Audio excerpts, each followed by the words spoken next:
చేసుకున్న భార్య దీవెన ఉండాలంటారమ్మా. మేడలో ఉన్నది అమ్మవారు దేవి పార్వతి దగ్గరికి వెళ్ళిపోయి దీవనార్థ తీసుకొని వెళ్ళిపోతాననుకున్నాడు. బంద్ చేసినాడే. అయ్య చేతుల పట్టిన అరపుట్ల త్రిశూలమైన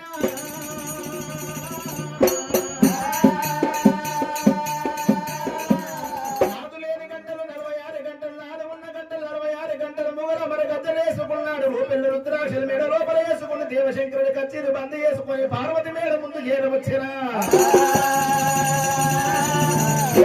త్రిశూలము తీసినాడు. వాకిట్ల వాతినాడు గనగన ఘనగన గంటలు మొహం భూముల శంకులు వదినాడే.